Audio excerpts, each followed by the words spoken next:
Hello, everybody. Welcome to Conventional Wisdom Sucks. I am Ann Riley. I'm happy to be here today. And today we are going to talk about government again. Today's conventional wisdom that we're going to try to bust up is that the saying that big government is bad government. Now, just like we talked last time about government is evil as a conventional wisdom, this concept that big government is bad government is also really reflects a misunderstanding of the role of government. So the size of government is not based on ideology or opinion. It's based on mutual interdependence of the citizens in that society. So what do I mean by that? So in a society where you rely on other people for your basic survival needs, you are considered interdependent. Okay, let's take an example. I'm an accountant, so I'm retired now, but when I was an accountant, I offered my accounting services to my employer. In an exchange, I got money. And with that money, I bought clothes and food and housing and transportation and lots of other things that I needed to survive. Maybe some I didn't need, but okay.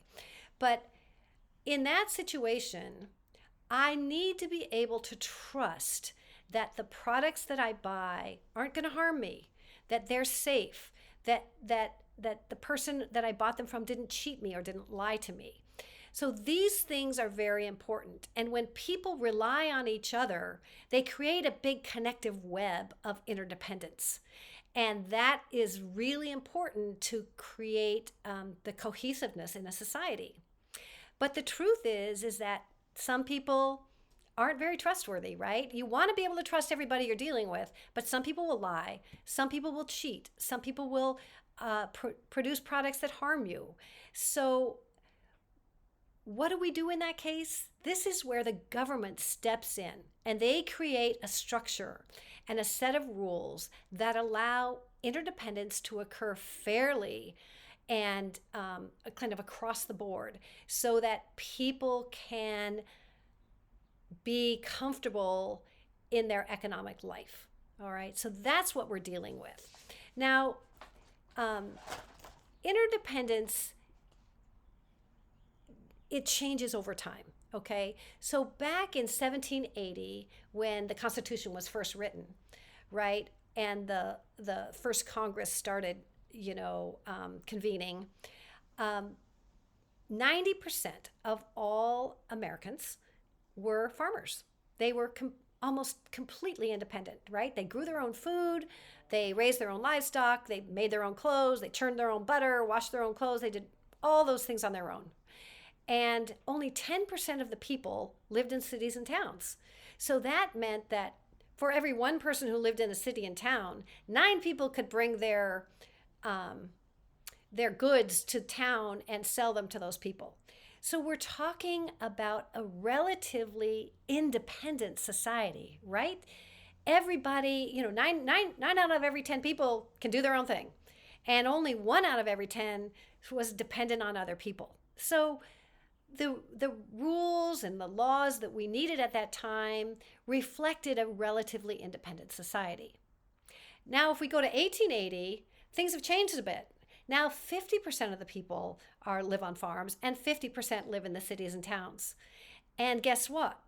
Because the interdependence has grown so much, the level of regulation, the level of laws and requirements that people have to fill have also increased because people depend on each other and they need to be able to depend on some sort of quality or truthfulness in those transactions. All right. Today, or in 1980, let's go another 100 years up. 1980, only 3% of the people lived on farms and 97% of people lived in cities and towns. So you can see we have a completely, almost fully interdependent society. So of course, the need for regulation goes up because we have so many people who need to rely on other people in order to survive. But it's not just the number of people, it is also the things we've created with that amazing interdependence, right? People have created all kinds of new things in the last 200 years. Computers and electric lights and telephones and automobiles. But these things have the tendency to be dangerous, or at least unknown as far as their danger when first used. So over time, as we learn how society, as we learn how society interacts, connects, and then the consequences of those things, the regulations go up as we learn that, oh, people get killed in cars, so maybe we need airbags. So that's how government works. The more interdependent a society is, the more complex your government is, and it should be, because that's what's keeping you safe. Now, the point of a regulation, though, should not be just based on opinion. It should be based on this concept of, is there harm that we need to mitigate? If there is no harm being done, or no potential harm being done, then there should be no regulations required. But if there's harm being done, then regulation is required. So let's look at an example. Let's take gay marriage. Gay marriage is something that does not harm anybody else. Two people who decide to get married, only those two people are involved. Everybody else, you may have an opinion about it, but it doesn't actually harm you. So that's the kind of thing that no laws should be written, because there's no harm being done. Now let's look at another, the opposite view of something.